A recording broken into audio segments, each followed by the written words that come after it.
Halo semuanya, selamat pagi. Jadi di sini aku Ardia Ramadhani, biasa dipanggil Dea, akan bercerita tentang kisah Cinderella. Tanpa menunggu lama-lama, mari kita langsung ke kisahnya.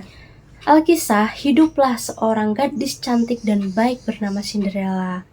Sejak ayahnya meninggal dunia, Cinderella, hidup di sebuah rumah besar bersama ibu dan dua saudara tirinya. Ibu tiri Cinderella tidak suka dengan Cinderella. Ia selalu memberikan Cinderella tugas rumah yang banyak. Cinderella harus melayani kedua saudara tirinya dan dia. Cinderella selalu membersihkan rumahnya, sedangkan kedua saudara tirinya hanya hidup bermalas-malasan dan hanya suka hidup mewah. Suatu hari, surat dari raja sampailah di rumah Cinderella. Dalam surat tersebut, raja memberitahukan kepada seluruh rakyatnya jika ia mengadakan pesta dansa untuk mencari calon istri pangeran, dan seluruh wanita di negara itu harus datang ke pesta dansa tersebut. Semua orang bersuka cita akan kabar tersebut, sama halnya dengan kedua saudara tiri Cinderella, yang tidak sabar untuk menggunakan gaun yang mewah dan menarik perhatian pangeran. Cinderella pun juga tidak sabar dengan hal ini. Cinderella juga ingin datang ke pesta dansa, sayangnya ibu tiri justru melarangnya datang dan memintanya membersihkan seisi rumah saat pesta dansa itu berlangsung. Cinderella juga diminta untuk menyiapkan semua perlengkapan pesta kedua saudara tirinya. Cinderella pun bekerja dengan giat untuk menyelesaikan semua tugasnya. Ia sangat ingin pergi ke pesta dansa. Sayang, usahanya tak membuahkan hasil baik. Masih ada pekerjaan rumah yang belum diselesaikannya, sehingga dia tidak bisa datang ke pesta dansa. Cinderella sedih karena tidak bisa datang ke pesta dansa pun berlari keluar rumahnya untuk pergi ke kebun dan menangis.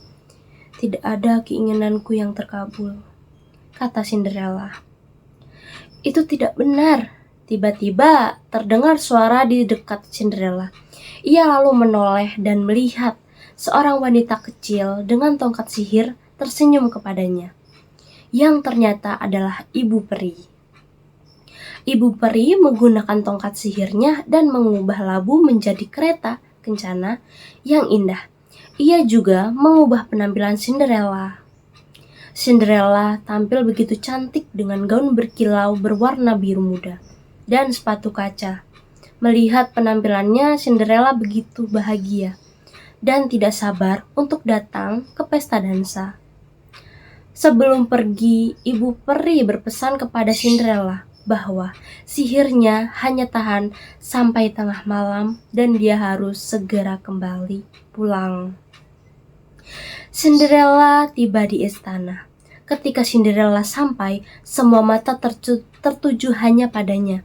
Ia menjadi perempuan paling cantik yang datang ke pesta dansa itu. Penampilannya pun sampai tidak dikenali oleh ibu dan dua saudara tirinya. Pangeran yang melihat Cinderella pun langsung jatuh cinta kepadanya.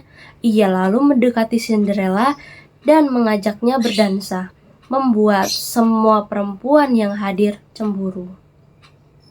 Sepanjang malam Cinderella berdansa dan mengobrol dengan pangeran. Tanpa disadari, dia lupa bahwa sebentar lagi tengah malam dan sihir ibu peri akan hilang. Cinderella lantas langsung pergi. Tanpa sadar, ia berlari dan meninggalkan sebelah sepatu kacanya. Keesokan harinya, pangeran bertekad untuk mencari Cinderella ke seluruh penjuru negeri. Ia meminta prajuritnya untuk memeriksa setiap rumah dan meminta setiap perempuan mencoba sepatu kaca yang disimpannya. Ketika sampai di rumah Cinderella, prajurit meminta dua saudara tiri Cinderella untuk mencoba sepatu itu. Tapi sepatu itu tidak muat di kedua kaki saudara tiri Cinderella. Tidak sengaja prajurit melihat Cinderella. Oleh prajurit, Cinderella disuruh untuk mencobanya, tetapi ditahan oleh ibu tiri. Akan tetapi prajurit tidak mau kalah. Ia tetap memaksa agar Cinderella mencoba sepatu kaca tersebut. Ketika sepatu kaca itu dikenakan Cinderella, ternyata sepatu itu sangat pas di kaki Cinderella. Semua orang terkejut akan hal itu, tak terkecuali ibu tiri dan dua saudara tirinya. Cinderella pun langsung dibawa ke istana pangeran. Pangeran yang melihat Cinderella pun mengenalinya. Pangeran lalu langsung melamar Cinderella untuk menjadi istrinya.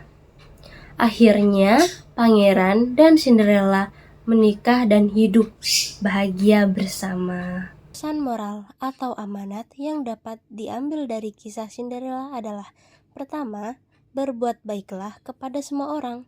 Meskipun Cinderella selalu direndahkan dan dijahati oleh ibu dan kedua saudara tirinya, Cinderella tetap bersikap baik kepada mereka. Ia bahkan diperlakukan layaknya seorang pembantu. Kedua, memaafkanlah kesalahan orang lain. Ketika kedua saudara tiri Cinderella mengakui kesalahan mereka dan meminta maaf kepada Cinderella, Cinderella tentu saja memaafkan mereka. Ketiga adalah sabar dalam menghadapi cobaan. Sikap Cinderella yang selalu sabar akan perlakuan ibu tiri dan kedua saudara tirinya. Terakhir adalah sifat pantang menyerah. Hal ini dapat dilihat ketika pangeran terus mencari pemilik sepatu kaca tanpa berputus asa. Jadi, sekian kisah dongeng kali ini.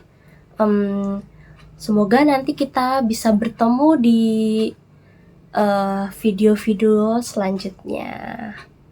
Terima kasih. Bye-bye. Jangan lupa buat like ya videonya.